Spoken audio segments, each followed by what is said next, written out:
अलग अलग वीडियो बनाई गई है और सभी के लिंक आपको डिस्क्रिप्शन बॉक्स में प्रोवाइड किए गए हैं। सभी को देख लेना और अच्छी तरह से समझ लेना। चैप्टर का इंट्रोडक्शन पार्ट शुरू कर देते हैं नेक्स्ट पेज से। चैप्टर का नाम है नंबर सिस्टम। तो कौन कौन से नंबर्स होते हैं सबसे पहले ये समझ लेते हैं। सबसे पहले आ जाएगा नेचुरल नंबर्स। कौन कौन से होते हैं नेचुरल नंबर्स? ये स्टार्ट होंगे गाइज 1 से, उसके बाद आएगा 2, उसके बाद आ जाएगा 3, उसके बाद आ जाएगा 4, उसके बाद आ जाएगा 5। इसके आगे भी ये कंटिन्यू रहेंगे, इनका कहीं भी अंत नहीं होगा। जहां तक भी आप इन्हें काउंट कर सकते हैं ये कंटिन्यू रहेंगे। इससे आगे हमारे पास आ जाता है होल नंबर्स। ये शुरू होते हैं 0 से, इसके बाद आता है 1, इसके बाद आता है 2, उसके बाद 3, उसके बाद 4, उसके बाद 5, उसके बाद 6 एंड ये भी कंटिन्यू रहेंगे, कभी भी खत्म नहीं होंगे। नेचुरल नंबर्स और होल नंबर्स में सिर्फ 0 का अंतर है। नेचुरल नंबर्स में 0 नहीं होता है, होल नंबर्स में 0 होता है। बाकी इसके आगे का सेम नेचुरल नंबर्स ही हमारे आ जाते हैं। नेचुरल और होल नंबर्स के बाद आता है इंटीजर्स। इंटीजर्स गाइस दो तरह के होते हैं। एक होता है हमारा पॉजिटिव यानी कि प्लस वाले इंटीजर्स और एक होता है नेगेटिव यानी कि माइनस वाले इंटीजर्स। पॉजिटिव इंटीजर्स कौन से होते हैं? 1 से स्टार्ट होंगे, उसके बाद 2 आएगा, 3 आएगा, 4 आएगा एंड कंटिन्यू ये रहेंगे, चलते जाएंगे आगे, कभी भी खत्म नहीं होंगे। अगर नेगेटिव इंटीजर्स की बात की जाए तो इसमें माइनस वाले इंटीजर्स आएंगे, जैसे कि -1 आएगा, इसमें -2 आ जाएगा, -3 आ जाएगा, -4 आ जाएगा और ये भी कंटिन्यू रहेंगे, कहीं पर भी इनका अंत नहीं है। तो प्लस वाले हैं उनको पॉजिटिव इंटीजर्स कहते हैं, जिनके आगे माइनस का साइन लगा होता है उनको नेगेटिव इंटीजर्स कहा जाता है। इससे आगे है रैशनल नंबर्स। इसके बारे में थोड़ा सा समझना पड़ेगा। तो इसमें दिया है these numbers can be expressed in the form of P upon Q। ऐसे सभी नंबर्स जिनको P अपॉन Q की फॉर्म में लिखा जा सकता है वो सभी रैशनल नंबर्स होंगे। जैसे कि एग्जांपल ले लेते हैं, जैसे हमारा 4 अपॉन में 5 है, ये किस तरह से है? फ्रैक्शन में है, P अपॉन Q की फॉर्म में है, तो ये हमारा एक रैशनल नंबर होगा। इसी तरह से और भी बहुत सारे नंबर्स हो जाएंगे, जैसे 2 अपॉन में 3, 11 अपॉन में 13 और भी बहुत सारे नंबर्स होंगे। बहुत सारे एग्जांपल्स आपके लिए हो जाएंगे। लेकिन यहाँ पर एक इंपॉर्टेंट बात बता दूं, जैसे हमारा ये 4 है तो ये भी हमारा एक रैशनल नंबर होगा। आपके दिमाग में ये सवाल आएगा कि ये रैशनल नंबर कैसे है, इसको P बाई Q की फॉर्म में तो नहीं लिखा जा सकता। तो मेरे भाई लिखा जा सकता है। 4 को हम लिख सकते हैं 4 और अपनी तरफ से डिनोमिनेटर में लगा सकते हैं 1। कोई भी नंबर इस तरह से है उसके डिनोमिनेटर में अपनी तरफ से 1 लगाया जा सकता है, यानी कि P अपॉन Q की फॉर्म में इसको लिखा जा सकता है, तो ये रैशनल नंबर हो जाएगा। इसी तरह से अगर 8 है तो ये भी हमारा रैशनल नंबर होगा, क्योंकि 8 अपॉन में 1 लिखा जा सकता है। अगर डिनोमिनेटर में 1 लगा देंगे तो 4 अपॉन 1 4 के ही इक्वल होगा, इसकी वैल्यू में कोई भी चेंज नहीं आएगा। सो ऐसे सभी नंबर्स जिनको P अपॉन Q की फॉर्म में लिखा जा सकता है वो रैशनल नंबर्स होंगे। इससे आगे आ जाते हैं इर्रेशनल नंबर्स पर। रैशनल नंबर्स का ये बिल्कुल उल्टा होता है। सो इसमें दिया है these numbers can not be expressed in the form of P upon Q। ऐसे सभी नंबर्स जिनको P अपॉन Q की फॉर्म में नहीं लिख सकते हैं वो इर्रेशनल नंबर्स होंगे। जैसे कि पाई को P अपॉन Q की फॉर्म में नहीं लिखा जा सकता है। बहुत सारे स्टूडेंट्स कहेंगे कि पाई की वैल्यू तो 22/7 होती है और ये P अपॉन Q की फॉर्म में है। तो आपको बता दूं पाई की एग्जैक्ट वैल्यू ये नहीं होती है। पाई की एग्जैक्ट वैल्यू को P अपॉन Q की फॉर्म में नहीं लिखा जा सकता, यानी कि पाई एक इरेशनल नंबर है। बिल्कुल इसी तरह से √2 अगर इसको बाहर निकालेंगे या √2 को सोल्व करेंगे तो उसको P बाई Q की फॉर्म में नहीं लिखा जा सकता है, तो ये भी एक इरेशनल नंबर होगा। √3 भी एक इरेशनल नंबर होगा, √5 भी एक इरेशनल नंबर होगा, √4 इरेशनल नंबर नहीं होगा, क्योंकि √4 को हम किस तरह से सोल्व कर सकते हैं? रूट के अंदर 4 को क्या लिख सकते हैं? 2 मल्टीप्लाई में 2 को 2 से मल्टीप्लाई करेंगे तो 4 बनता है। रूट के अंदर पेयर बन गया, यानी कि एक 2 बाहर निकाल सकते हैं और 2 बाहर निकलने पर इसको किस तरह से लिखा जा सकता है? 2 अपॉन में 1। इरेशनल नंबर्स के यहाँ पर मैंने आपको कुछ एग्जांपल्स दिए, लेकिन ऐसे नंबर्स जिनको रूट से बाहर निकालने पर वो बिल्कुल सिंपल फॉर्म में आ जाए वो इरेशनल नंबर नहीं होंगे। या फिर रूट के अंदर कोई ऐसी वैल्यू जो किसी नंबर का परफेक्ट स्क्वायर है, 2 का स्क्वायर 4 है और ये रूट के अंदर है, तो ये इरेशनल नहीं होगा। यहाँ पर 2 है, 3 है, 5 है, ये तीनों वैल्यूज किसी भी नंबर का परफेक्ट स्क्वायर नहीं है, तो ये हमारी इर्रेशनल होंगी। इरेशनल नंबर्स के बाद आ जाते हैं रियल नंबर्स पर। रियल नंबर्स में सब कुछ आ जाता है। पहले पढ़ लेते हैं क्या दिया है। It contain all rational and irrational numbers that can be represented on number line. आपको पता ही होगा, इस तरह से हमारी एक नंबर लाइन होती है, बीच में 0 होता है, इस तरफ 1 आता है, 2 आता है, उसके बाद और भी नंबर्स इस पे आगे कंटिन्यू रहते हैं। और जहां पर हमारा 0 है इसके लेफ्ट साइड में -1 आता है, -2 आता है, -3 आता है, और भी नंबर्स इसमें कंटिन्यू इस तरफ रहते हैं। रियल नंबर्स में हमें कहा है कि इस नंबर लाइन पे जिस भी नंबर को रिप्रेजेंट किया जा सकता है वो सभी के सभी रियल नंबर्स होंगे। अब यहाँ पर देखो नेचुरल नंबर्स 1 2 3 4 5 जो भी हैं उनको रिप्रेजेंट कर सकते हैं, यानी कि ये रियल नंबर्स होंगे। इसके बाद होल नंबर्स, इन सभी नंबर्स को भी नंबर लाइन पे रिप्रेजेंट किया जा सकता है, यानी कि ये भी हमारे रियल नंबर्स के अंदर ही आ जाते हैं। इसके बाद इंटीजर्स पॉजिटिव वाले इस साइड में आ जाएंगे, नेगेटिव वाले इस साइड में आ जाएंगे। इंटीजर्स को भी इस नंबर लाइन पे शो किया जा सकता है, यानी कि ये भी रियल नंबर्स के अंदर आ जाएंगे। इसके बाद जो भी रैशनल नंबर्स हैं उनको भी इस नंबर लाइन पे शो किया जा सकता है। इररेशनल नंबर्स जो हैं उनको भी इस नंबर लाइन पे शो किया जा सकता है। तो नेचुरल नंबर्स से लेकर इरेशनल नंबर्स तक ये सभी के सभी रियल नंबर्स के अंदर ही आ जाते हैं। अब आपके दिमाग में ये सवाल आएगा कि रैशनल नंबर्स को किस तरह से नंबर लाइन पे शो किया जाएगा या फिर इररेशनल नंबर्स को नंबर लाइन पे किस तरह से शो किया जाएगा। तो आप इस चैप्टर के इंट्रोडक्शन में ही ये सारी चीजें सीखेंगे। इस पेज पर हमने नंबर सिस्टम को समझ लिया है, किस किस तरह के कौन कौन से नंबर्स होते हैं। अब रैशनल नंबर्स को थोड़ा सा और डिटेल में समझेंगे नेक्स्ट पेज पर।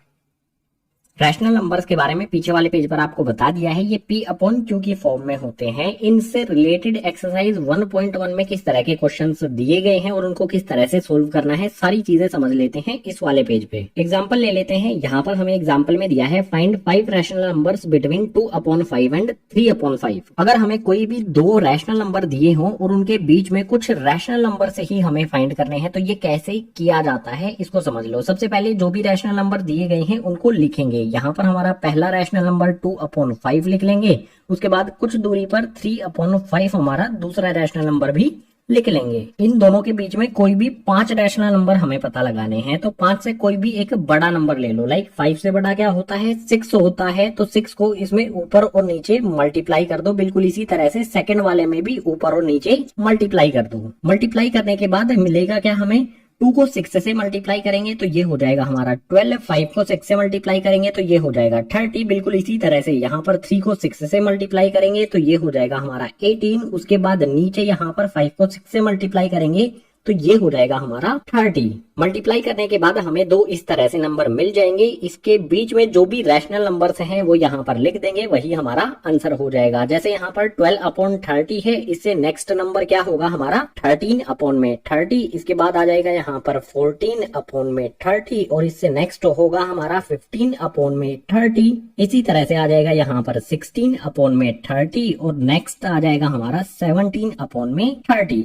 हमें 5 रैशनल नंबर्स पता लगाने थे इन दोनों नंबर्स के बीच में। तो सिंपली जितने भी नंबर पता लगाने हो उससे कोई भी बड़ा नंबर इन दोनों फ्रैक्शन में ऊपर और नीचे मल्टीप्लाई कर देंगे। जो भी नंबर्स हमें मिलेंगे उसके बीच वाले नंबर्स यहाँ पर लिख देंगे, वही हमारा आंसर हो जाएगा। जो भी स्टेप्स आपको बताए हैं इनको फॉलो करना है और आंसर आपका डिफरेंट भी हो सकता है। इन दोनों नंबर्स के बीच में रैशनल नंबर्स फाइंड करना इजी है क्योंकि डिनोमिनेटर यहाँ पर सेम है। अगर डिनोमिनेटर सेम नहीं होगा तो किस तरह से रैशनल नंबर फाइंड करेंगे ये समझ लेते हैं इस वाले एग्जांपल से। इसमें दिया है find 5 rational numbers between 2/5 and 3/4। इन दो नंबर्स के बीच में 5 रैशनल नंबर पता लगाने हैं। तो सबसे पहले डिनोमिनेटर अलग अलग है, डिनोमिनेटर को हमें इक्वल करना होगा। डिनोमिनेटर को इक्वल करने के लिए सबसे पहले यहाँ पर लिखेंगे 2/5, उसके बाद यहाँ पर एक साइड में लिखेंगे 3/4। डिनोमिनेटर में यहाँ पर 5 है, यहाँ पर 4 है। डिनोमिनेटर में वैल्यू इक्वल होनी चाहिए और इक्वल करने के लिए क्या किया जा सकता है, सिंपल तरीका बताता हूँ। जो भी यहाँ पर डिनोमिनेटर में है उसको इस वाले फ्रैक्शन में ऊपर और नीचे मल्टीप्लाई कर देंगे। कर देते हैं यहाँ पर मल्टीप्लाई में 4/4। बिल्कुल इसी तरह से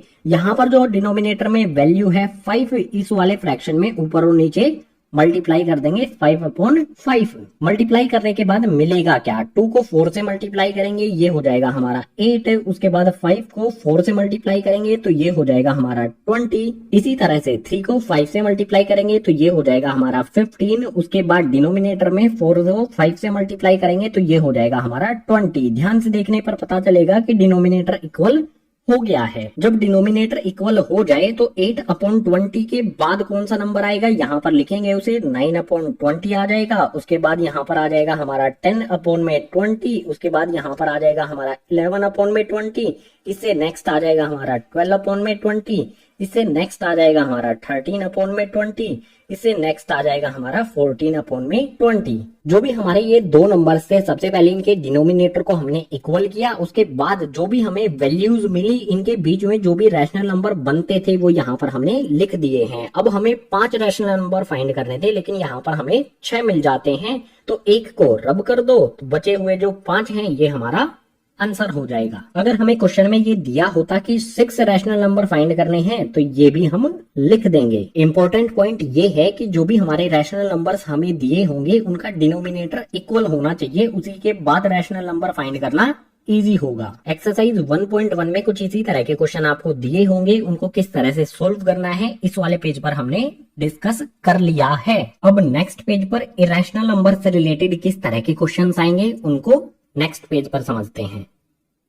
इरेशनल नंबर यानी कि ऐसे नंबर जिनको p/q की फॉर्म में नहीं लिखा जा सकता है, नहीं शो किया जा सकता है, वो सभी इरेशनल नंबर होंगे। ये आपको पीछे वाले पेजेस पर बता दिया गया था। इरेशनल नंबर से रिलेटेड एक्सरसाइज 1.2 में जो क्वेश्चंस आते हैं उन क्वेश्चंस को सोल्व करने के लिए जो भी कॉन्सेप्ट है उसको समझ लेते हैं एग्जाम्पल की हेल्प से। मान लीजिए हमें कोई इरेशनल नंबर दिया गया है और हमें बोला गया है कि इस इरेशनल नंबर को लोकेट करो नंबर लाइन पर। इसके लिए एग्जाम्पल यहाँ पर हमने लिया है locate √2 on the number line. √2 हमारा एक इरेशनल नंबर है, अगर इसको नंबर लाइन पे हमें शो करना है तो तरीका क्या होगा। या फिर √2 के अलावा अगर हमें कोई भी नंबर दिया गया है, जैसे √3 दिया गया है, ये भी एक इरेशनल नंबर है, √5 दिया गया है, ये भी एक इरेशनल नंबर है, √7 दिया गया है, ये भी एक इरेशनल नंबर है। इसके अलावा कोई भी इरेशनल नंबर है, इस तरह से उसको नंबर लाइन पे किस तरह से लोकेट करेंगे, कॉन्सेप्ट यहाँ पर समझना है हमें। इस कॉन्सेप्ट को समझने के लिए हमें जरूरत होगी ज्योमेट्री की, लेकिन ज्योमेट्री से पहले आपको एक सिंपल कॉन्सेप्ट समझा देता हूँ। यहाँ पर सपोज कर लीजिए ये हमारा एक राइट एंगल्ड ट्राइंगल है, यानी कि इसमें एक 90 डिग्री का एंगल यहाँ पर बनता है। तो 90 डिग्री के अपोजिट में जो भी हमारी साइड है ये होती है हाइपोटेनियस, और जो नीचे वाली साइड होती है इसे कहा जाता है बेस, और जो ये खड़ी लाइन होती है इसे कहा जाता है परपेंडिकुलर। यहाँ से एक फॉर्मूला बनता है, इस फॉर्मूले को हमेशा याद रखना है। जो भी हमारी हाइपोटेनियस है ये हमारी हाइपोटेनियस हो गई, अगर हम इसका स्क्वायर करेंगे तो ये इक्वल होता है बेस के स्क्वायर प्लस में परपेंडिकुलर के स्क्वायर से, यानी कि बी का स्क्वायर प्लस में परपेंडिकुलर का स्क्वायर। कोई भी राइट एंगल्ड ट्राइंगल है उसके अपोजिट वाली साइड का अगर हम स्क्वायर करेंगे तो वो इक्वल होगा बची हुई दो साइड के स्क्वायर के सम के इक्वल। ये पाइथागोरस थ्योरम है। जो भी हमारे इरेशनल नंबर्स हैं इनको नंबर लाइन पे शो करने के लिए, लोकेट करने के लिए इस फॉर्मूले का इस्तेमाल किया जाएगा। तो आपको ये पता होना चाहिए, मैंने आपको पहले ही बता दिया है। अब जो भी हमारा ये √2 है इसको नंबर लाइन पे लोकेट करने के लिए हमें कंस्ट्रक्शन करनी होगी, जिसमें जो भी ज्योमेट्री के इक्विपमेंट्स हैं उनका इस्तेमाल करना होगा। सो कंस्ट्रक्शन इसकी करते हैं नेक्स्ट पेज पर। एक्सप्लेन भी करूंगा पॉइंट टू पॉइंट सारी चीजों को। √2 को नंबर लाइन पर हमें शो करना है। सो सबसे पहले हमें जरूरत होगी एक नंबर लाइन की। स्केल रखेंगे, एक लाइन इस तरह से ड्रॉ कर लेंगे, इस लाइन के किसी भी पॉइंट पर एक मार्क लगा देंगे इस तरह से, और इसको नाम दे देंगे O, या फिर कह सकते हैं इसे 0। इसके बाद फिर से हमें स्केल का यूज करना है। यहाँ पर रखा जाएगा स्केल। जो भी हमारा 0 वाला पॉइंट है इससे हर 1 इंच पर, यहाँ पर मैं यूज कर रहा हूँ 1 यूनिट इक्वल्स टू में 1 इंच। हर 1 इंच पर यहाँ से यहाँ तक 1 इंच होता है तो यहाँ पे एक पॉइंट बना देंगे। इसी तरह से यहाँ तक 1 इंच होता है, पॉइंट बना देंगे। इसी तरह से लेफ्ट हैंड साइड में भी करेंगे। जो भी हमारा ये पॉइंट है इससे 1 इंच यहाँ पर हुआ और नेक्स्ट 1 इंच यहाँ पर हुआ। जो भी हमने पॉइंट्स बनाए हैं इनको नाम देंगे अभी। जो भी हमारा ये वाला पॉइंट होगा 0 से नेक्स्ट वाला पॉइंट हो जाएगा हमारा 1, इससे नेक्स्ट वाला पॉइंट हो जाएगा हमारा 2। ये नंबर लाइन है तो आगे ये कंटिन्यू रहेगी, इसीलिए ये एरो हमने लगा दिया। इसके बाद जो भी हमारा 0 है इसे लेफ्ट साइड में जो भी हमारा ये पॉइंट है ये हो जाएगा -1, इससे लेफ्ट जो है ये हो जाएगा -2, और इस साइड में भी हमारी नंबर लाइन कंटिन्यू रहेगी। नंबर लाइन हमने बना ली है। अब √2 को शो करने के लिए जो भी हमारा 0 वाला पॉइंट है इसे 1 unit distance right hand side पर हमारा 1 है, इस वाले पॉइंट पर 90 डिग्री का एंगल बनाएंगे। 90 डिग्री एंगल बनाने के लिए यूज करेंगे D वाले स्केल का। सो D वाला स्केल रखेंगे यहाँ पर और 90 डिग्री के लिए पॉइंट लगा देंगे। ये हमारा 90 डिग्री का एंगल होगा इस वाले पॉइंट पर। इसके बाद जो भी हमारा ये वाला पॉइंट है यहाँ से 90 डिग्री एंगल बनाएंगे, और जो भी एंगल की लाइन रहेगी वो 1 इंच की होनी चाहिए, यानी कि 1 यूनिट की होनी चाहिए। सो हमने स्केल रखा, ये हमारा 90 डिग्री का पॉइंट है, यहां से यहां तक होता है हमारा 1 इंच। जो भी हमने ये लाइन ड्रॉ की है ये 1 इंच है और 90 डिग्री वाले पॉइंट को मैच करके ड्रॉ की है। सो ये एंगल हो जाएगा 90 डिग्री का। जो भी हमारा ये वाला पॉइंट है इसको नाम दे देंगे C। अब जो भी हमारा O और C है इसको एक सीधी लाइन में ज्वाइन कर देंगे स्केल की हेल्प से। सो यहाँ पर मैं स्केल रखता हूँ, O पॉइंट से C पॉइंट को एक सीधी लाइन में ज्वाइन कर देता हूँ। जो भी हमारा O से C तक का डिस्टेंस है, O से C तक की जो लाइन है वो हो जाएगी हमारी √2। अब यहाँ पर एक पॉइंट ये आ जाता है कि जो भी हमारा OC है ये नंबर लाइन पर नहीं है, इसको नंबर लाइन पर लाने के लिए क्या करेंगे, उसके लिए जरूरत होगी हमें कंपास की। जो भी हमारा कंपास होगा उसको O वाले पॉइंट पर रखेंगे और ओपन कर लेंगे C वाले पॉइंट तक। इस पॉइंट तक ओपन करने के बाद यहाँ से एक आर्क ड्रॉ कर देंगे नंबर लाइन की तरफ। जहां पर भी ये नंबर लाइन को टच करेगी इस पॉइंट को नाम दे देंगे D। OD जो है वो इक्वल होगा हमारा OC के, क्योंकि जो भी OC की लंबाई है वही OD की लंबाई होगी, क्योंकि ये दोनों लाइन OC और OD इस आर्क का ही रेडियस है। सेम आर्क का रेडियस हमेशा इक्वल होता है, इसीलिए OD और OC एक दूसरे के इक्वल होगा। इसके बाद यहाँ पर OD हमारा एज इट इज रहेगा इक्वल्स टू में OC कितना है, √2 है। सो इस OC की जगह पर लिख देंगे यहाँ पर √2, यानी कि O से D तक ये हमारा √2 यूनिट का डिस्टेंस होगा। यही हमें शो करना था। अब ये √2 कैसे हुआ इसको समझेंगे नेक्स्ट पेज पर।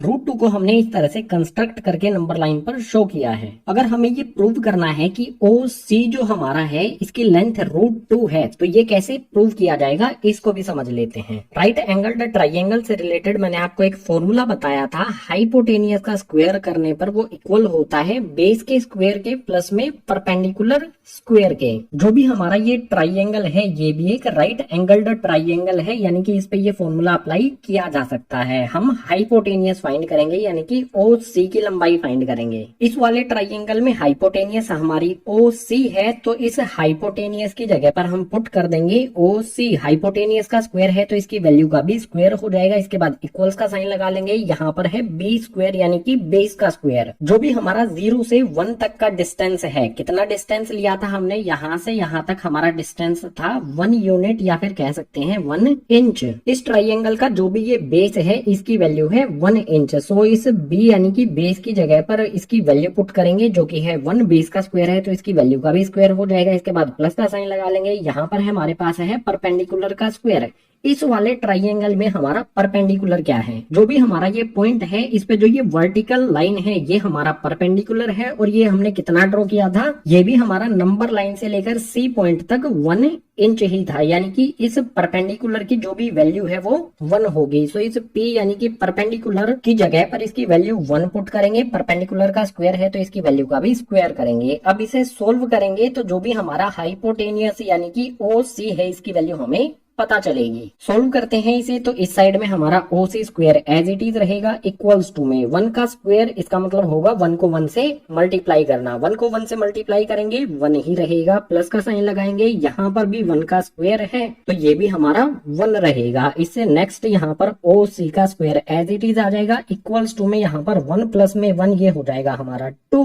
OC स्क्वायर की वैल्यू 2 आ जाती है, लेकिन हमें तो OC की वैल्यू फाइंड करनी है, यानी कि इस स्क्वायर को हटाना होगा। और स्क्वायर को हटाने का सबसे अच्छा तरीका होता है रूट लगा दो। अगर हमने इस साइड में रूट लगाया है तो इस साइड में भी रूट लगाना पड़ेगा। सो इस साइड में 2 पे भी रूट हमने लगा दिया। OC पे जो स्क्वायर लगा है इस स्क्वायर से ये वाला रूट कैंसिल हो जाएगा। हमेशा याद रखना इस बात को, स्क्वायर से रूट कैंसिल हो जाता है। सो इस स्क्वायर से रूट कैंसिल होने पर हमें मिलेगा OC इक्वल्स टू में √2।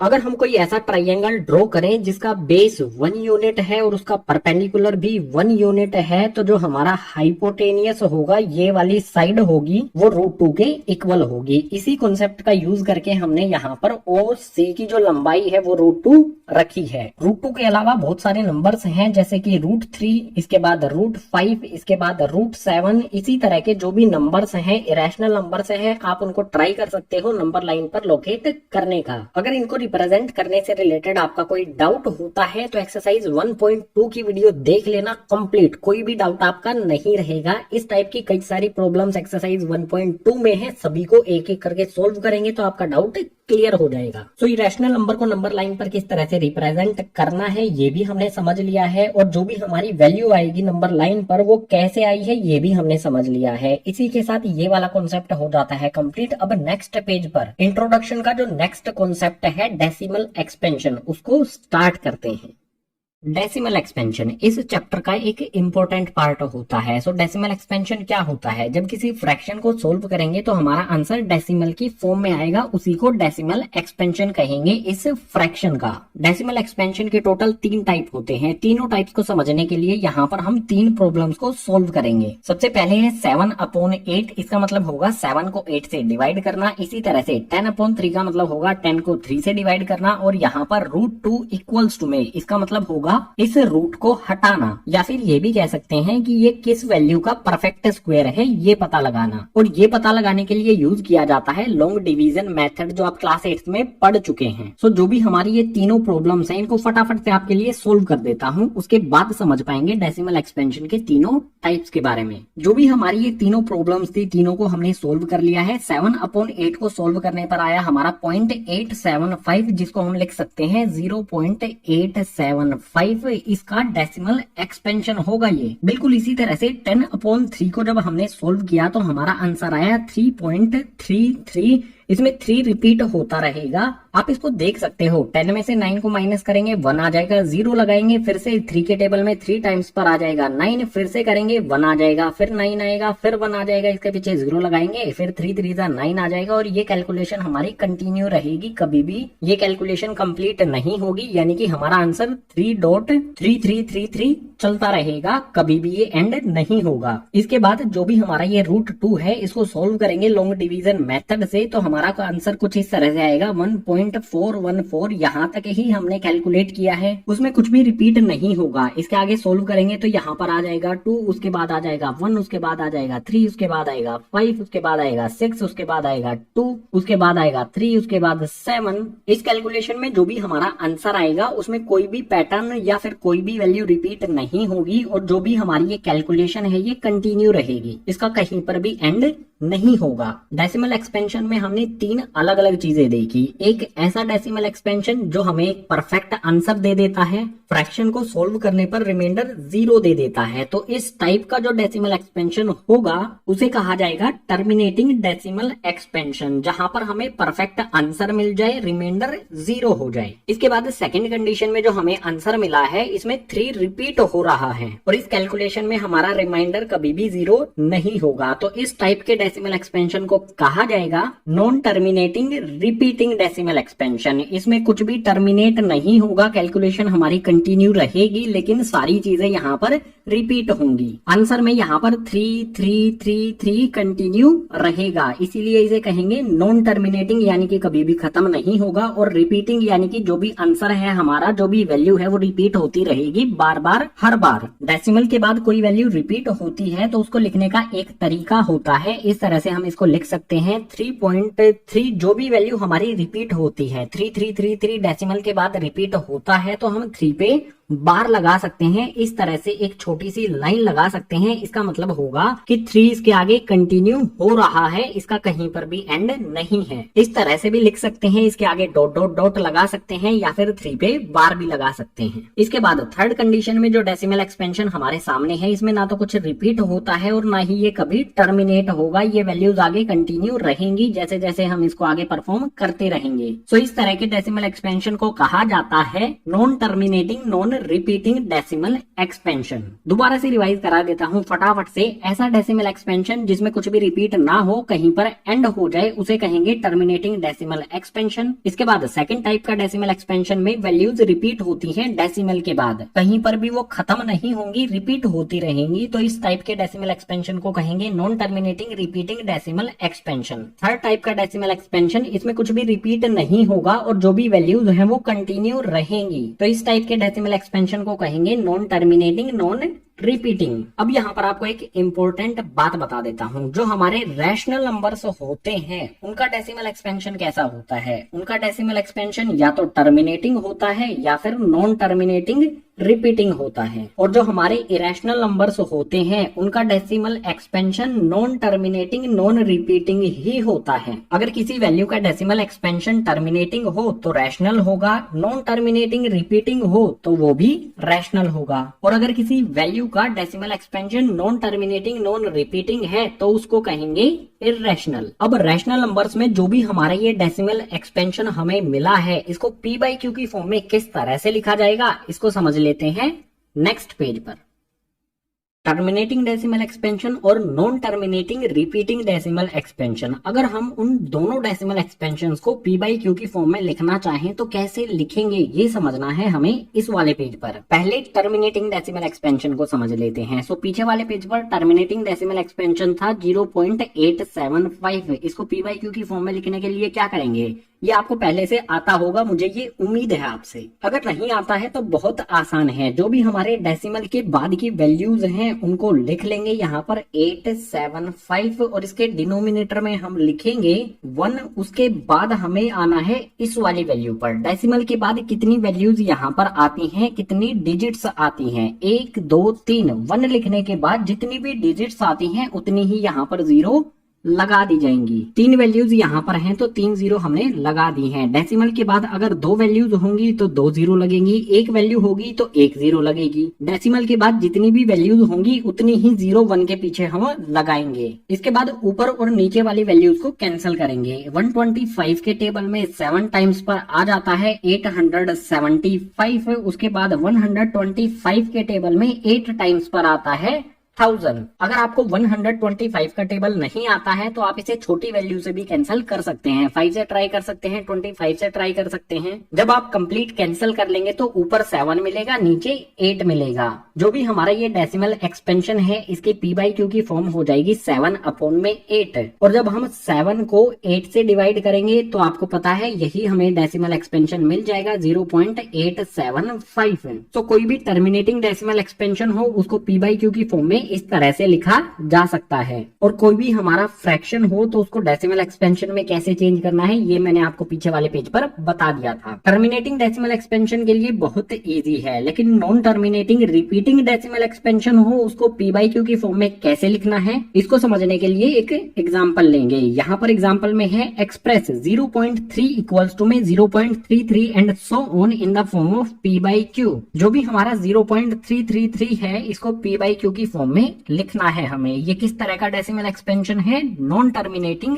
Repeating decimal expansion. जो नॉन टर्मिनेटिंग डेसिमल एक्सपेंशन होता है उसको दो तरह से लिख सकते हैं, या तो हम इसको इस तरह से लिख सकते हैं या फिर जो भी वैल्यू रिपीट होती है उसके ऊपर बार लगा सकते हैं। बार का मतलब होगा कि वैल्यू इसमें 3 जो है वो रिपीट होती रहेगी। अब अगर इसको हमें p बाई क्यू की फॉर्म में लिखना है तो सबसे पहले लेट कर लेंगे। यहाँ पर मैं लिखता हूँ लेट x इक्वल्स टू में 0.3333 एंड सो ऑन। x के इक्वल में हमने इस डेसिमल एक्सपेंशन को लेट कर लिया है। अब यहाँ पर ये समझना है कि कितनी डिजिट्स रिपीट होती हैं। हमारी एक ही डिजिट है जो बार बार रिपीट हो रही है, 3333 रिपीट हो रही है। इसमें एक वैल्यू पे बार लगा है तो हम 10 से मल्टीप्लाई करेंगे। अगर 2 वैल्यूज पर बार लगा है तो हम 100 से मल्टीप्लाई करेंगे। अगर 3 वैल्यूज पे बार लगा है तो हम 1000 से मल्टीप्लाई करेंगे। अगर 4 वैल्यूज पे बार लगा है तो हम 10,000 से मल्टीप्लाई करेंगे। अब इनको मल्टीप्लाई करना कहाँ पर है, एक वैल्यू पे बार लगा है, एक वैल्यू रिपीट हो रही है बार बार वही, तो हमें 10 से मल्टीप्लाई करना है लेफ्ट हैंड साइड वाली वैल्यू को भी और राइट हैंड साइड वाली वैल्यू को भी। ये हमारी फर्स्ट इक्वेशन होगी। इसके बाद इस फर्स्ट इक्वेशन को दोनों तरफ 10 से मल्टीप्लाई कर देंगे।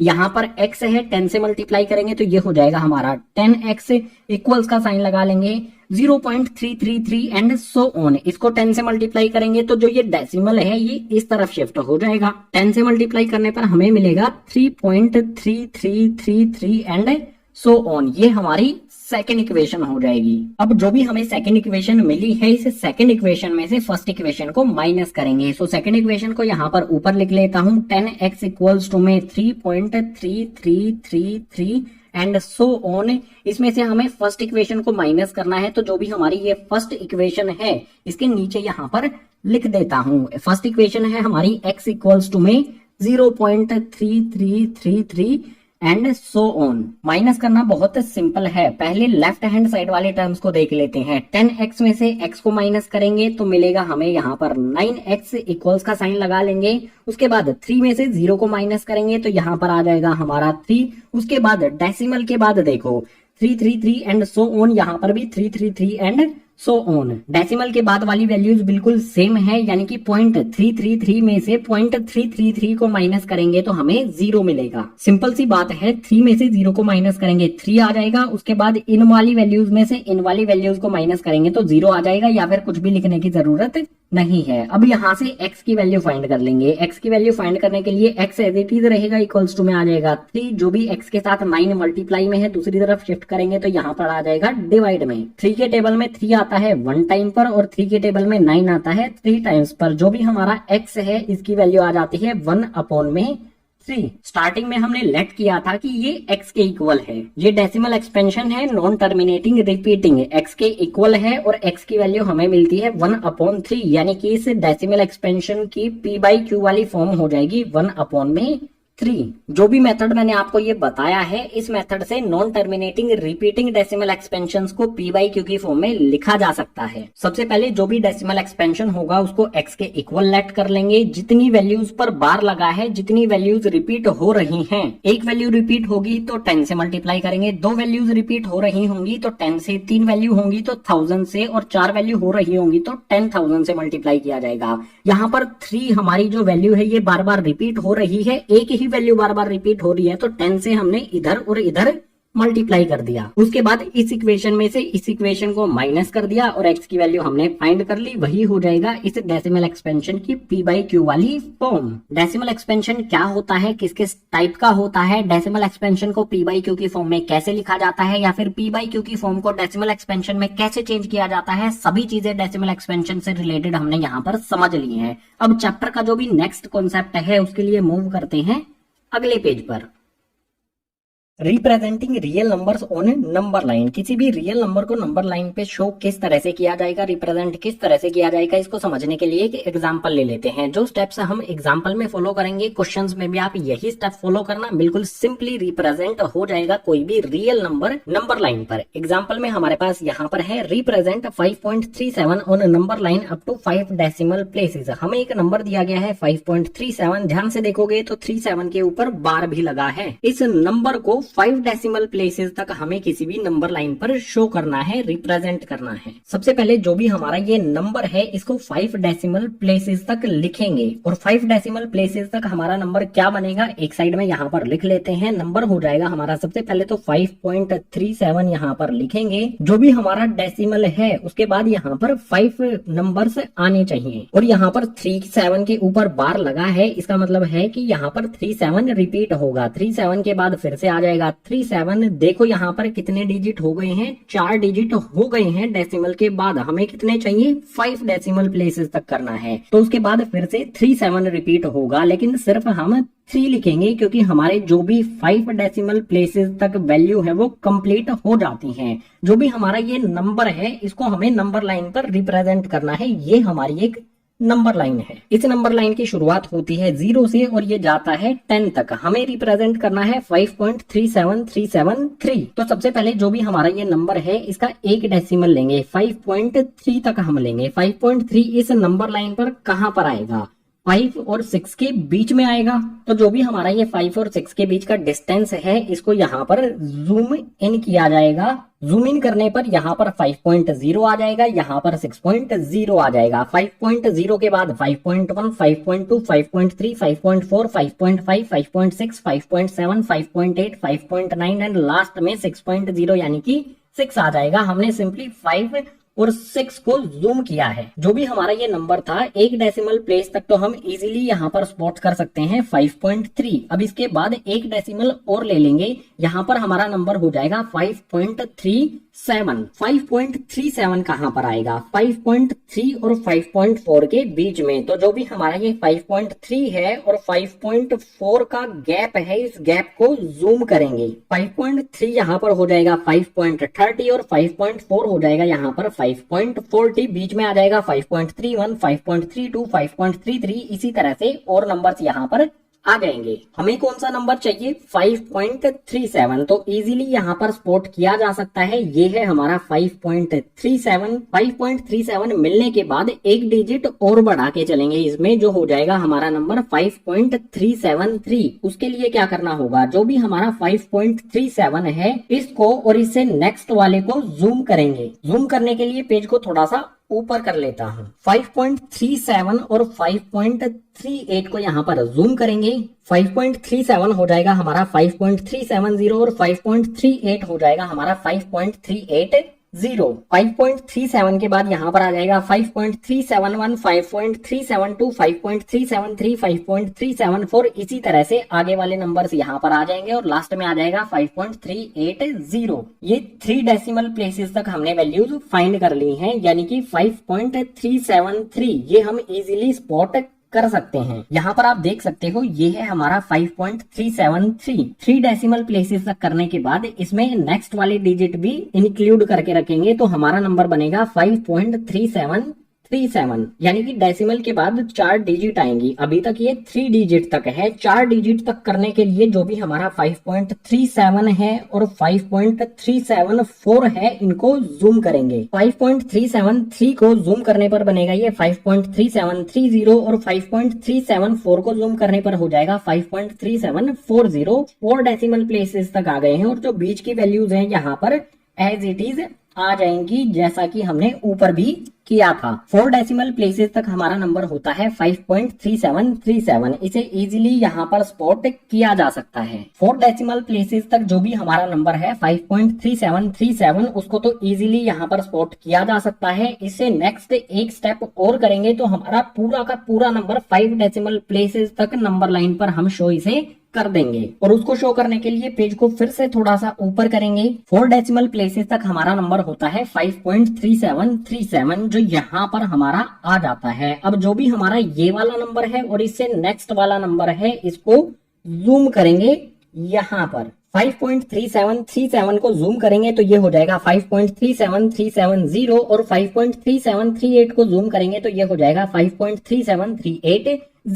इसके बीच वाले नंबर्स 5.37371, उसके बाद 5.37372 आ जाएगा। इसी तरह से आगे के नंबर्स यहाँ पर आ जाएंगे। हमें हमारा ये वाला नंबर ढूंढना है 5.37373। तो यहाँ पर आप देखिए 5.37373, यही नंबर हमें नंबर लाइन पर शो करना था। सो सक्सेसिव मैग्निफिकेशन से जो भी हमारा नंबर था 5.373, इसको हमने नंबर लाइन पर रिप्रेजेंट कर दिया है। जो हमारा ये वाला पॉइंट है, इस पॉइंट पर ये हमारा नंबर है 5.37373। कभी भी हमें कोई नंबर दिया गया है इस तरह से और बोला जाए कि 3 डेसिमल प्लेसेस तक, 4 डेसिमल प्लेसेस तक, 5 डेसिमल प्लेसेस तक या फिर और ज्यादा डेसिमल प्लेसेस तक इस नंबर को हमें नंबर लाइन पर शो करना है, तो इस वाले मेथड से आप उस नंबर को नंबर लाइन पर शो कर सकते हैं। एक्सरसाइज 1.4 में आपको इस कॉन्सेप्ट से रिलेटेड क्वेश्चंस मिलेंगे। बिल्कुल इजी कॉन्सेप्ट है, स्टेप बाय स्टेप आपको चलना है और जो भी हमारा नंबर होगा उसको नंबर लाइन पर शो कर देना है। मेथड का नाम भी मैंने आपको बता दिया है, सक्सेसिव मैग्निफिकेशन। नंबर सिस्टम का ये इजी सा कॉन्सेप्ट हो जाता है कंप्लीट। अब नेक्स्ट जो कॉन्सेप्ट होगा इस इंट्रोडक्शन पार्ट का, उसके लिए मूव करते हैं नेक्स्ट पेज पर। इंट्रोडक्शन में नेक्स्ट कॉन्सेप्ट आता है ऑपरेशन ऑन रियल नंबर्स। जब भी रियल नंबर्स को ऐड करेंगे, सब्ट्रैक्ट करेंगे, मल्टीप्लाई करेंगे, डिवाइड करेंगे तो कुछ पॉइंट्स का हमें ध्यान रखना है। ये कौन कौन से पॉइंट्स हैं एग्जांपल की हेल्प से समझ लेते हैं। सबसे पहले देख लेते हैं किसी भी रियल नंबर को ऐड करें या सब्ट्रैक्ट करें तो क्या पॉइंट हमें ध्यान में रखने हैं। इसके लिए एग्जाम्पल है हमारे पास, एड 2√2 प्लस में 5√3 एंड √2 माइनस में 3√3। हमारे पास एक वैल्यू ये है और एक वैल्यू ये ये है, इन दोनों को हमें ऐड करना है। ऐड करने के लिए सिंपली यहाँ पर लिखा जाएगा जो भी हमारी फर्स्ट वाली वैल्यू है 2√2 प्लस में 5√3, इसके बाद प्लस का साइन लगा लेंगे। हमें इन दोनों को ऐड करना है तो प्लस का साइन आ जाएगा। इसके बाद ये वाली वैल्यू हमारी इसके आगे आ जाएगी √2 माइनस में 3√3। जब भी आप रियल नंबर्स को ऐड करेंगे या सब्ट्रैक्ट करेंगे, सबसे पहला पॉइंट ध्यान में क्या रखना है, यहाँ पर देखो 2√2 दिया गया है, इसमें हम कौन सी वैल्यू ऐड कर सकते हैं या कौन सी वैल्यू सब्ट्रैक्ट कर सकते हैं। जिस वैल्यू के साथ √2 दिया गया हो इस इक्वेशन में कहीं पर भी 2√2 को इस वाले रूट में ऐड किया जा सकता है या सब्ट्रैक्ट किया जा सकता है। अगर इनके बीच में प्लस का साइन बनेगा तो ऐड कर देंगे, अगर इनके बीच में माइनस का साइन बनेगा तो सब्ट्रैक्ट कर देंगे। जो भी हमारी ये दोनों टर्म्स हैं इनको इकट्ठा लिख लेते हैं। यहाँ पर ये आ जाएगा हमारा 2√2, उसके बाद ये कैसा है √2 प्लस का साइन इसके आगे लगा है तो प्लस में आ जाएगा हमारा √2।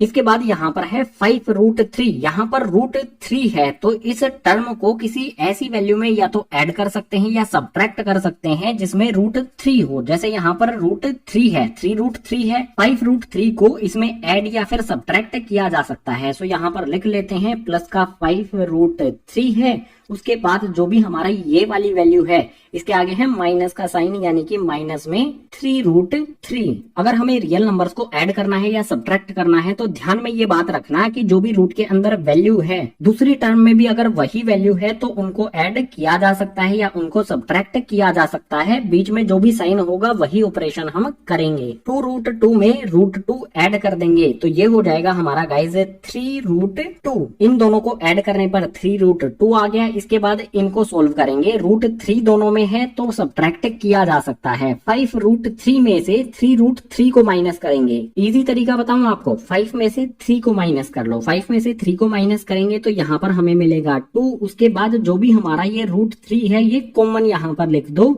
√3। रियल नंबर्स को ऐड करने से रिलेटेड और सब्ट्रैक्ट करने से रिलेटेड आपको इंपॉर्टेंट पॉइंट्स जो थे मैंने आपको बता दिए हैं कि रूट के अंदर सेम वैल्यू होगी जिन टर्म्स में उन्हीं को ऐड किया जा सकता है और इन्हीं को सब्ट्रैक्ट किया जा सकता है। इसके बाद रियल नंबर्स को मल्टीप्लाई और डिवाइड कैसे करते हैं इसको भी एग्जाम्पल के साथ समझ लेते हैं। एग्जाम्पल हमारे पास है मल्टीप्लाई 6√5 बाई 2√5। हमें 6√5 और 2√5 को मल्टीप्लाई करना है तो सिंपली यहाँ पर लिखेंगे 6√5 मल्टीप्लाई में आ जाएगा हमारा 2√5।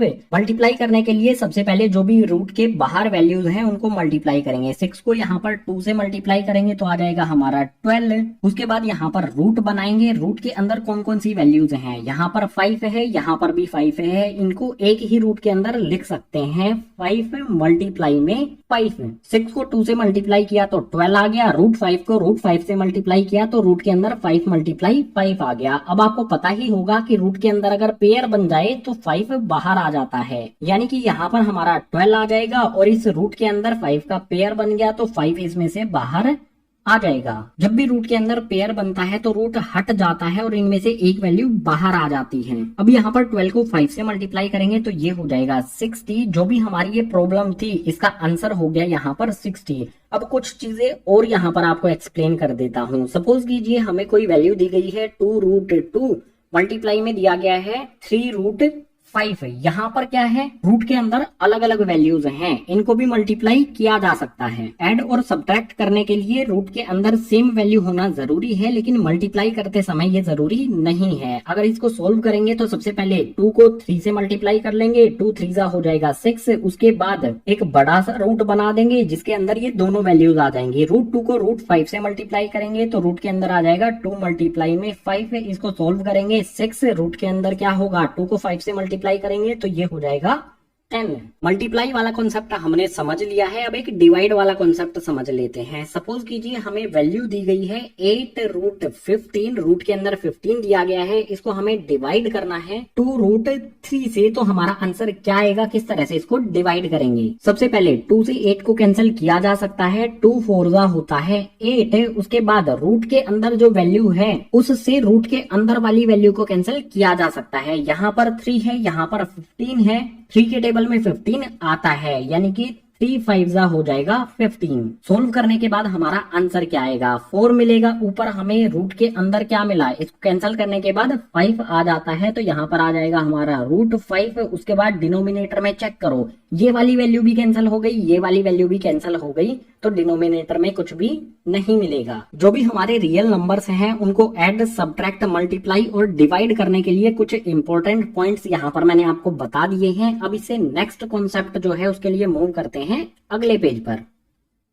रैशनल नंबर और इरेशनल नंबर से रिलेटेड आपको 3 पॉइंट ध्यान में रखने होंगे। कौन कौन से 3 पॉइंट हैं, तीनों के तीनों यहाँ पर दिए गए हैं, एक एक करके समझ लेते हैं। सबसे पहले पॉइंट में दिया है द सम और difference of a rational number and an irrational number is irrational. Suppose कीजिए हमारे पास एक रैशनल नंबर है, एक इरेशनल नंबर है। अगर दोनों को ऐड करें या फिर दोनों का डिफरेंस फाइंड करें यानी कि माइनस करें तो हमें रिजल्ट में इरेशनल नंबर ही मिलेगा। इसको सिंपल तरीके से समझा देता हूँ। सपोज कर लीजिए हमारे पास आर से कोई रैशनल नंबर है, आई से कोई इरेशनल नंबर है। रैशनल और इरेशनल को ऐड करेंगे तो रिजल्ट में जो नंबर मिलेगा हमें वो इरेशनल होगा। बिल्कुल इसी तरह से अगर डिफरेंस फाइंड करेंगे, सपोज कीजिए कोई रैशनल नंबर है, इसमें से हम इरेशनल को सब्ट्रैक्ट करेंगे तो रिजल्ट में यहाँ पर भी इरेशनल नंबर ही हमें मिलेगा। या फिर इरेशनल नंबर में से रैशनल नंबर को सब्ट्रैक्ट करेंगे तो भी हमें इरेशनल नंबर ही मिलेगा। ये हमें फर्स्ट पॉइंट बताता है। अब इससे रिलेटेड एग्जांपल भी आपको दे देता हूँ। 2 हमारा एक रैशनल नंबर है, अगर इसमें हम ऐड कर दें √3 जो कि इरेशनल नंबर है तो ये हमारा जो कंप्लीट नंबर बना है बॉक्स के अंदर ये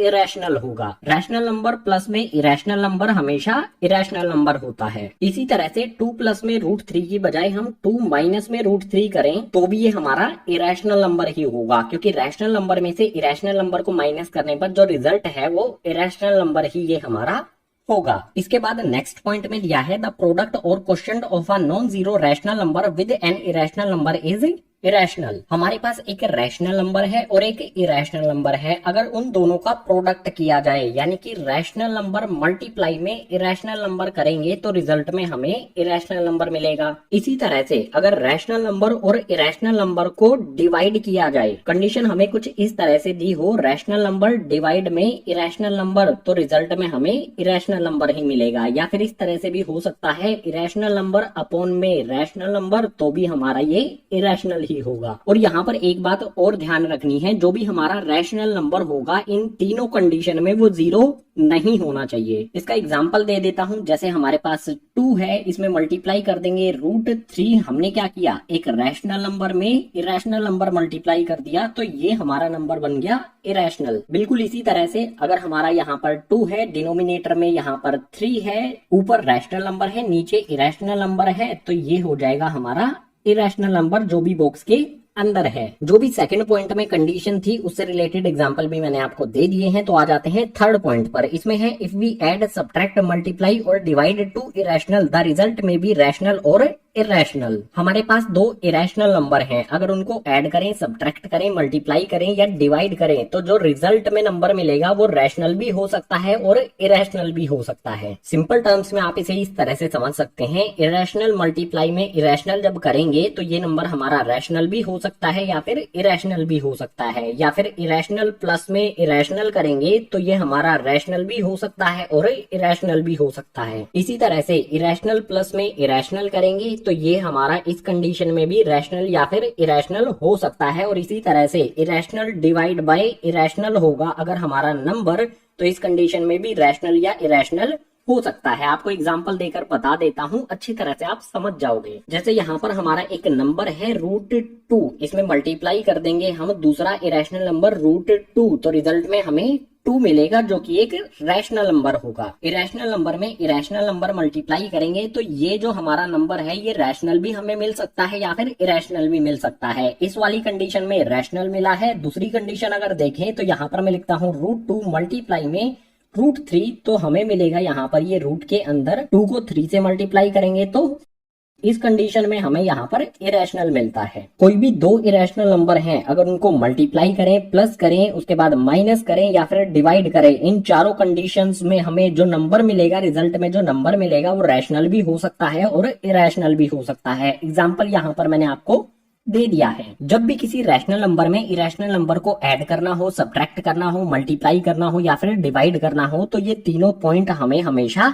ध्यान रखने हैं। इन तीनों पॉइंट्स के बाद इंट्रोडक्शन का जो नेक्स्ट कॉन्सेप्ट है उसके लिए मूव करते हैं नेक्स्ट पेज पर।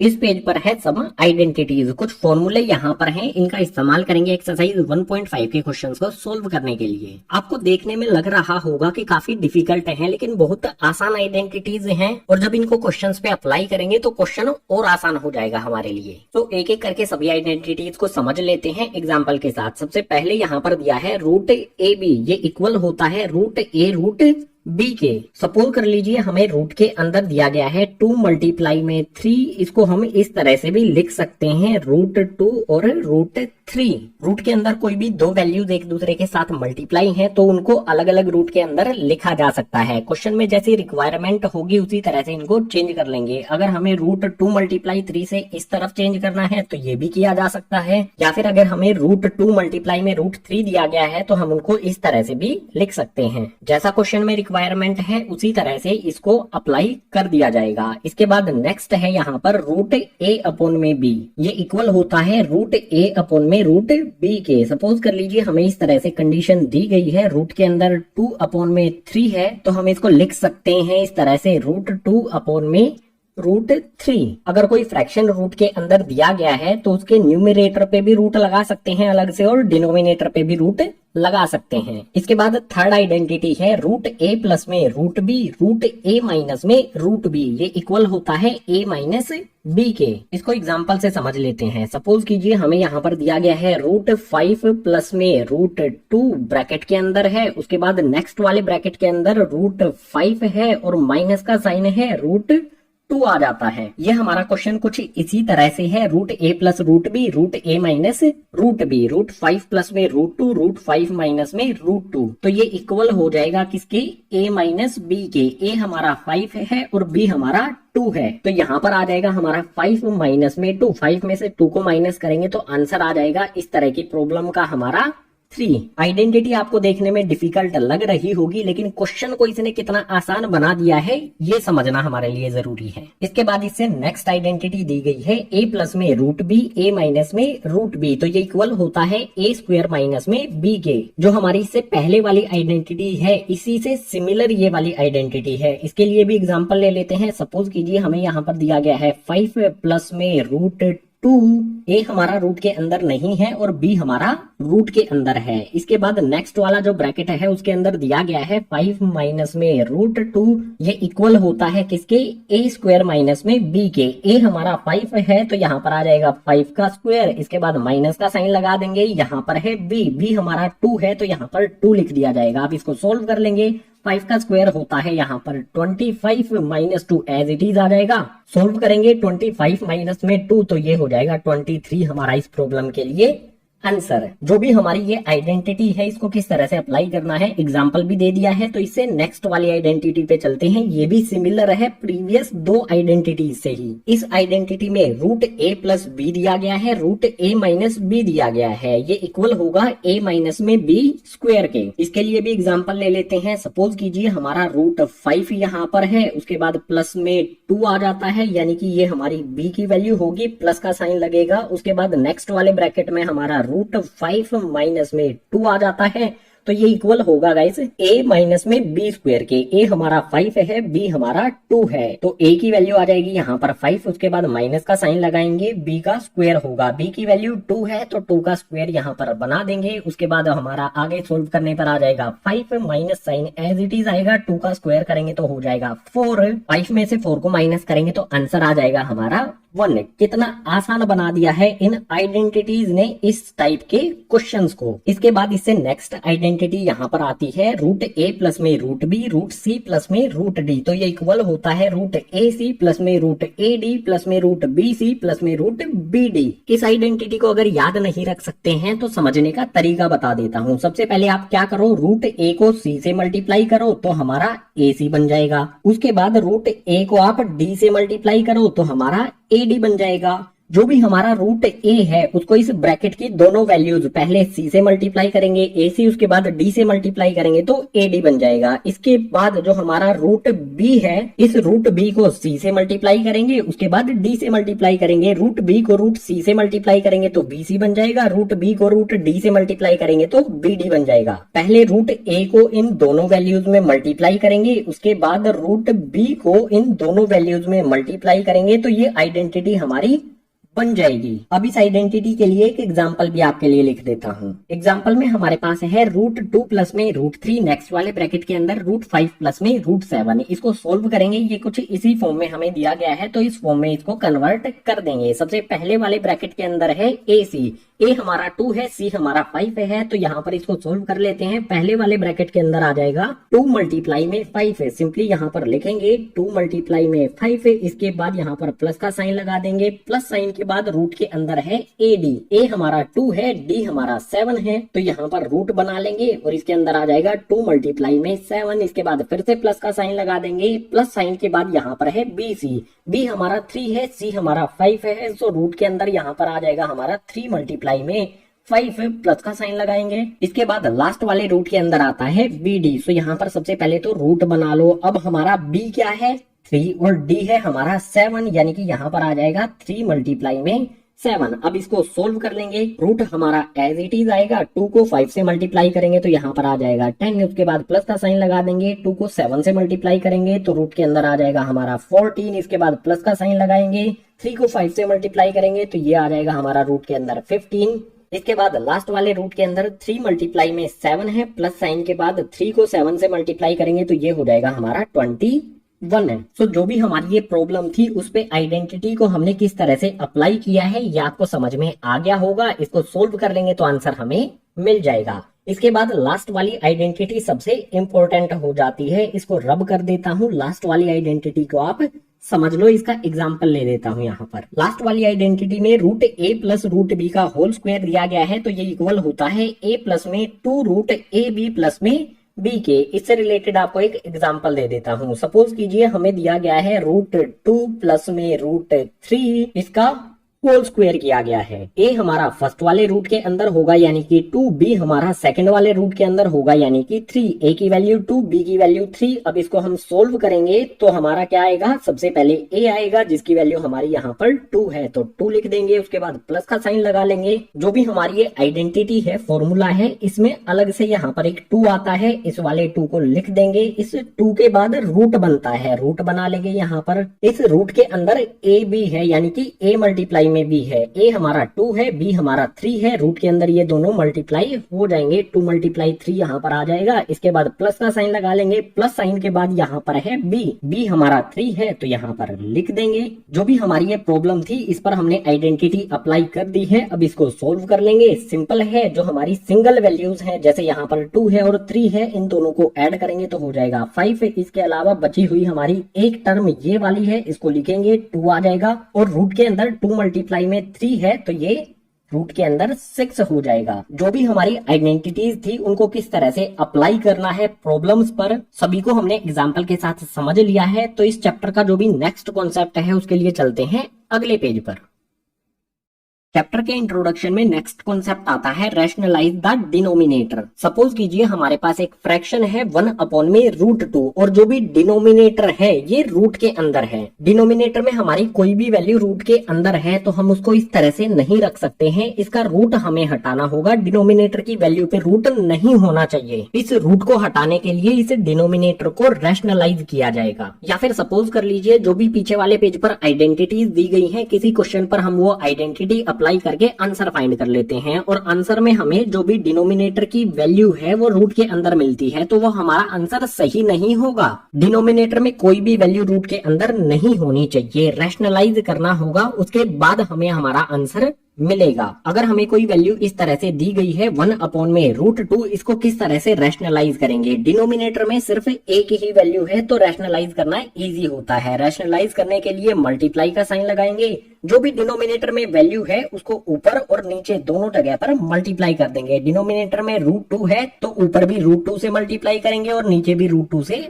मल्टीप्लाई करेंगे। अब इसको सोल्व कर लेंगे। सोल्व करने के लिए 1 को √2 से मल्टीप्लाई करेंगे। 1 को √2 से मल्टीप्लाई करने पर हमारा √2 ही रहेगा। उसके बाद डिनोमिनेटर में यहाँ पर आप देख सकते हो √2 को √2 से मल्टीप्लाई करना है, यानी कि यहाँ पर एक रूट बना देते हैं और इस रूट के अंदर ये वाला और ये वाला दोनों 2 आ जाएंगे और बीच में आ जाएगा मल्टीप्लाई का साइन। अब इसको आगे सोल्व करेंगे तो √2 हमारा एज इट इज रहेगा। उसके बाद डिनोमिनेटर में आप देख सकते हो जो भी रूट है इसके अंदर 2 का पेयर बन गया है। जब भी रूट के अंदर पेयर बन जाए तो वैल्यू बाहर आ जाती है और रूट हट जाता है। पेयर में से एक वैल्यू बाहर आती है, यानी कि यहाँ पर आ जाएगा 2। डिनोमिनेटर में जो भी हमारी वैल्यू रूट के अंदर थी, इस रूट को हमें हटाना होगा। हटाने के लिए इसको रैशनलाइज किया तो हमें मिला √2/2। देख सकते हो डिनोमिनेटर से रूट हमने हटा दिया है। डिनोमिनेटर में हमारी सिंगल टर्म है तो इस तरह से रैशनलाइज करेंगे, लेकिन डिनोमिनेटर में हमारी 2 वैल्यूज आ जाएं तो रैशनलाइज कैसे करना है इस वाले एग्जांपल से समझ लेते हैं। यहाँ पर हमारे पास है 1/2 प्लस में √3।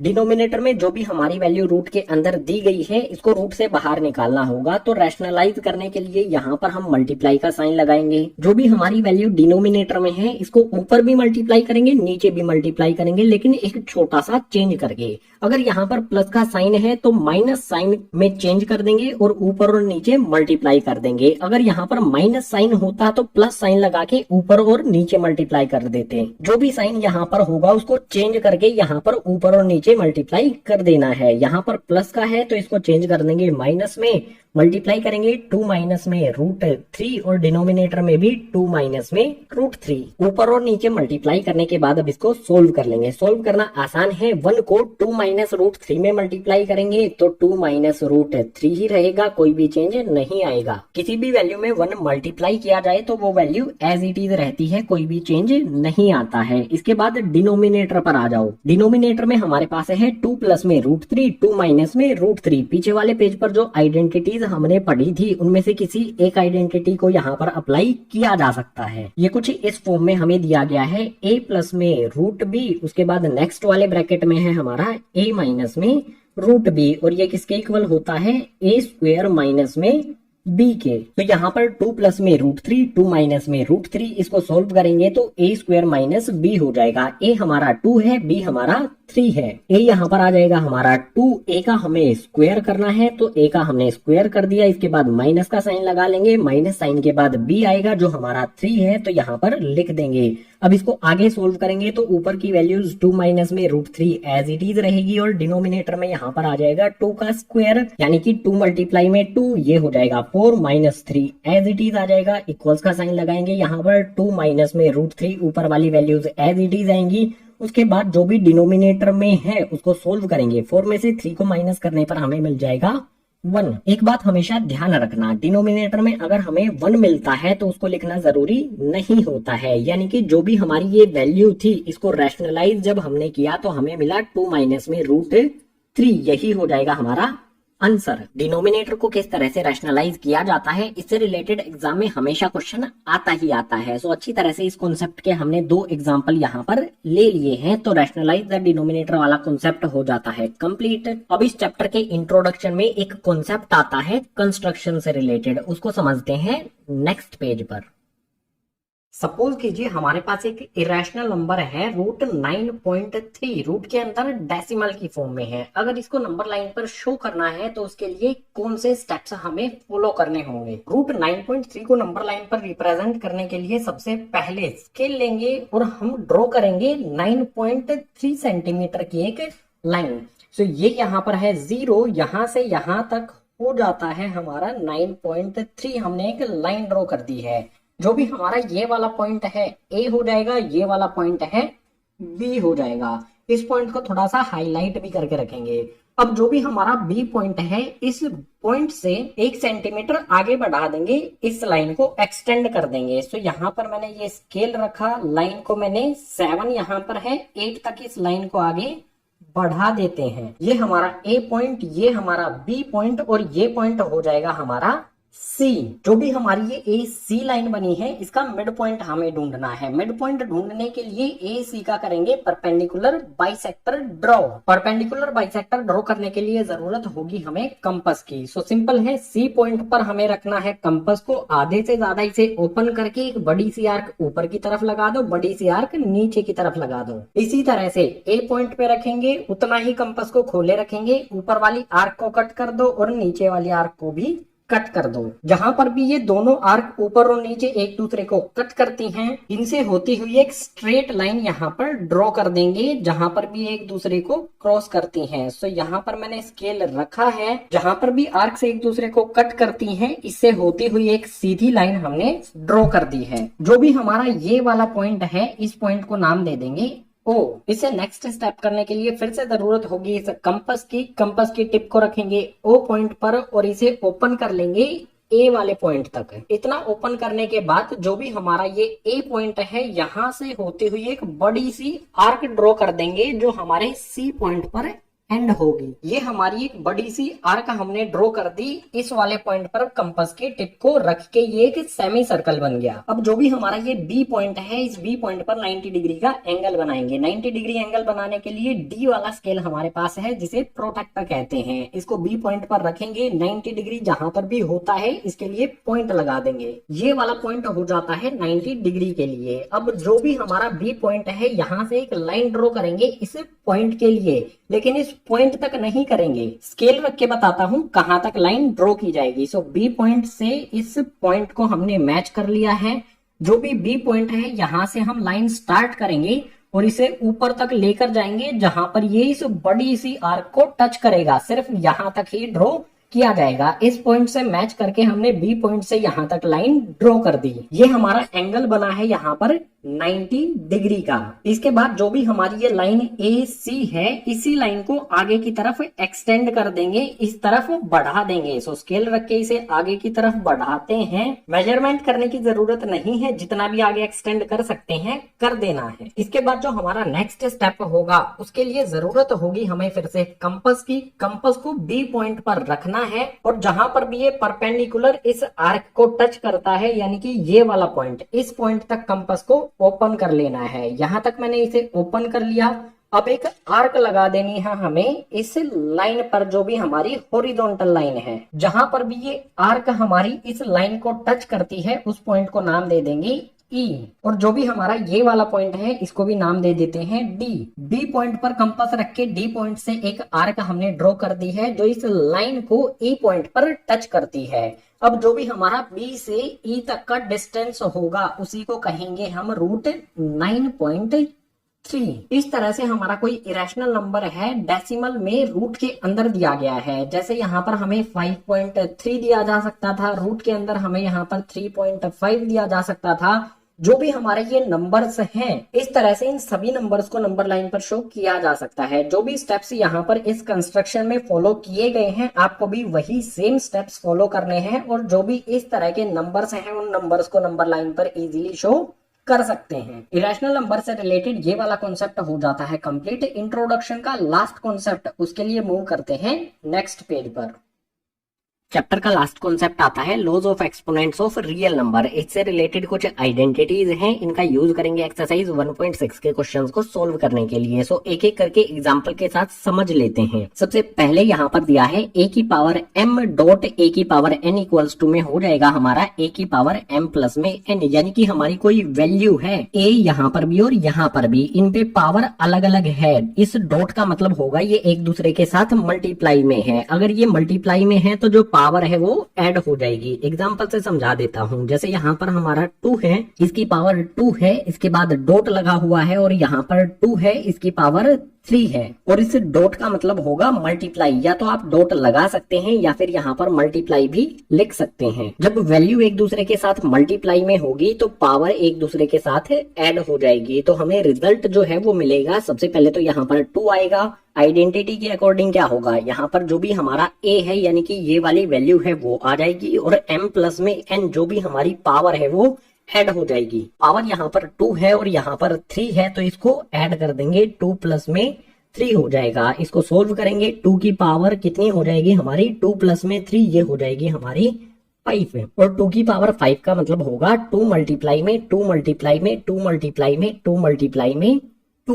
जितनी भी पावर लगी है उतनी बार ही 2 आपस में एक दूसरे से मल्टीप्लाई होगा। इसको कैलकुलेट करेंगे तो हमारा आंसर आ जाएगा। 2 को 2 से मल्टीप्लाई करेंगे 4, 4 को 2 से मल्टीप्लाई करेंगे 8, 8 को 2 से मल्टीप्लाई करेंगे 16, 16 को 2 से मल्टीप्लाई करेंगे तो आंसर में मिलेगा हमें 32। फर्स्ट वाले पॉइंट के बारे में बिल्कुल सिंपल, अगर हमारी वैल्यूज मल्टीप्लाई हैं तो पावर ऐड हो जाती है। इसके बाद नेक्स्ट वाले में यहाँ पर हमें दिया है a की पावर m, उसके बाद ब्रैकेट लगाया गया है एंड यहाँ पर पावर आ जाती है n। ये इक्वल होता है a की पावर m मल्टीप्लाई में n, यानी कि m n के।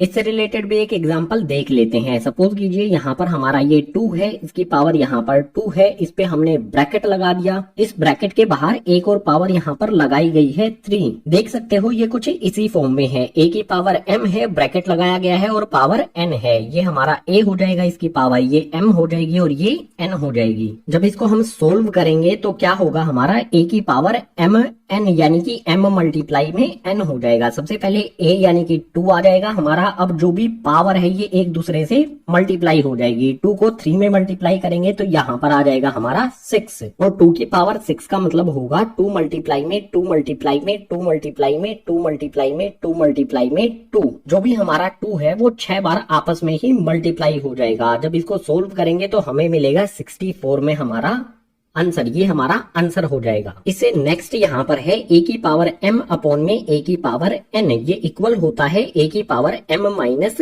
n के। सिंपल वर्ड्स में वैल्यू एक दूसरे के साथ डिवाइड है तो पावर माइनस हो जाती है। एग्जाम्पल से समझ लेते हैं। सपोज कीजिए 5 की पावर यहाँ पर 3 है, इसके बाद यहाँ पर 5 की पावर 2 है। जब इसको सोल्व करेंगे तो हमें क्या मिलेगा, a की पावर m माइनस में n। सबसे पहले तो हमारा आ जाएगा यहाँ पर a, जो यहाँ पर हमारा 5 है, सो 5 आ जाएगा। इसके बाद ऊपर पावर m है, नीचे पावर n है। ये वाला m होगा, ये वाला n होगा। m में से n को माइनस करना है, यानी कि 3 माइनस में हो जाएगा 2। अब इसको सोल्व करेंगे, 5 हमारा एज इट इज आएगा। उसके बाद 3 माइनस में 2, यहाँ पर पावर आ जाएगी 1। 5 की पावर 1 क्या होगा, 5 के इक्वल ही होगा। सो ये हो जाएगा हमारा आंसर। सिंपल आपको 2 पॉइंट से समझ लेने हैं। वैल्यूज एक दूसरे के साथ मल्टीप्लाई में है तो पावर ऐड हो जाएंगी, वैल्यूज एक दूसरे के साथ डिवाइड में है तो पावर माइनस हो जाएगी। इसके बाद लास्ट वाले पॉइंट को भी समझ लेते हैं। यहाँ पर है a की पावर m, b की पावर m। पावर यहाँ पर सेम है लेकिन वैल्यू यहाँ पर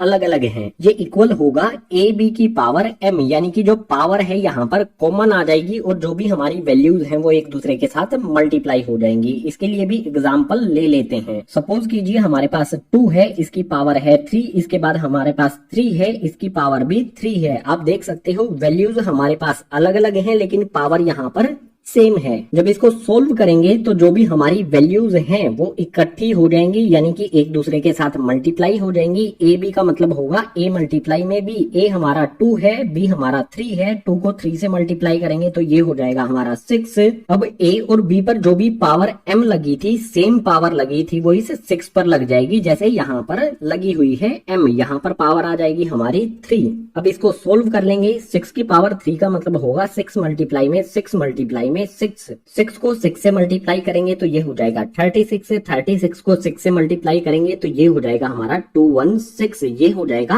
आंसर। रियल नंबर्स के जो भी एक्सपोनेंट्स होते हैं उससे रिलेटेड हमने कुछ लॉज, नियम समझ लिए हैं या फिर कह सकते हैं फॉर्मूले समझ लिए हैं एग्जाम्पल के साथ। यही चैप्टर का लास्ट कॉन्सेप्ट था। इसी लास्ट कॉन्सेप्ट के साथ जो भी नंबर सिस्टम का इंट्रोडक्शन पार्ट है ये हो जाता है कंप्लीट।